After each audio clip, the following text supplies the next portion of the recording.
halkani waa kanaalka Iglonkid Med maantay waxaynu rabnaa inaynu ka hadalno barnaamij gaar ah oo aan ugu hadli doonno dastuurkii dalka hooyo.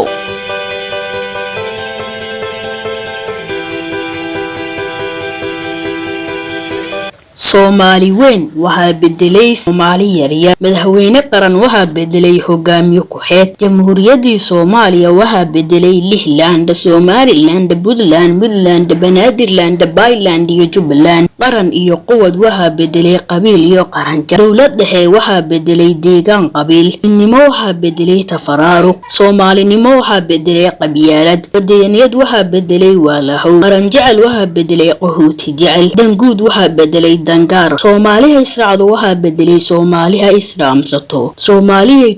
tooso isku tiirsade waxa bedelay Soomaaliya kala tago istumaatiya dimuqraadiyadii waxa bedelay diktaatooriyad gole baarlamaan waxa bedelay guurti beele xildhibaan waxa bedelay higdibaan gudoomiye urur siyaasi waxa bedelay tabcane tigree wasiir waxa bedelay riyaadul saban janan waxa bedelay jabhad danjire waxa bedelay dibadeere maxkamadii dastuurka waxa bedelay maxkamad islaami beeleed haddaba su'aasha aas-aasiga ah ee u baahan in laga bixiyo jawaab hufan waxay tahay waa maxay dastuur teeda kale Soomaalidu weligeed ma heshay dastuur ka turjumayo danaheeda haddaan wax yar ka iftiimiyo su'aashaheed waa maxay dastuur waa qaynuun ama ahdi loo dejiyo isku wadan ku nool si loo kala hago qodobada dastuurku marka hore waxa soo diyaariya aqoon-yahano iyo heer beegti aqoon duruqsan u leh sharciyada caalamka iyo kuwa gaarka u ah shacabka leh astaamaha qaran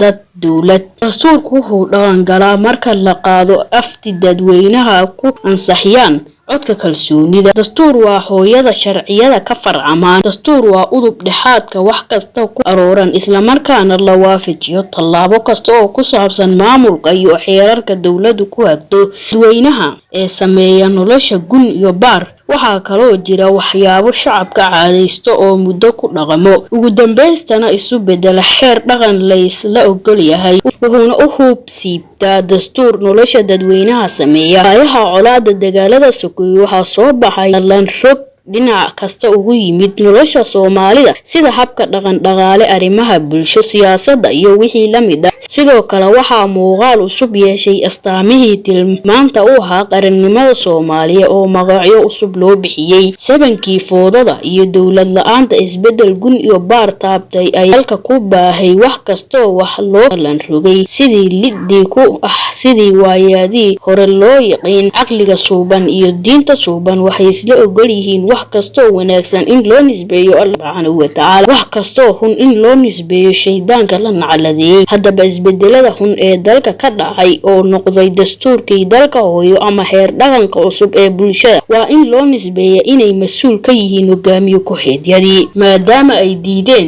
jid iyo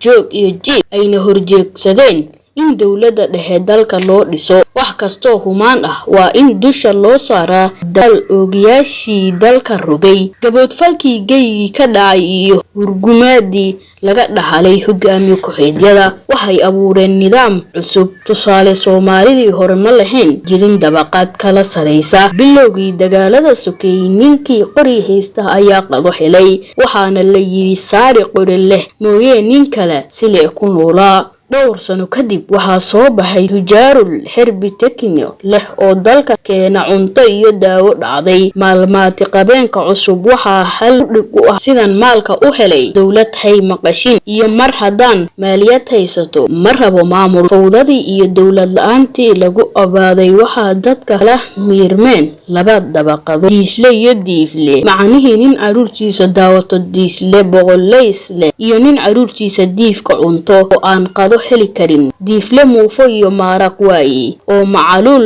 la ildareen ayaa ku calacalay tujaar tabargalay maskiin uma turo kaba sii darane waxa loo sii kala baxay 30 kooxood oo aan kala fidno yareen waxaan meeshaasi ku soo gabagabaynaynaa barnaamijkii oo aan ugu hadlaynay dastuurkii dalka hooyo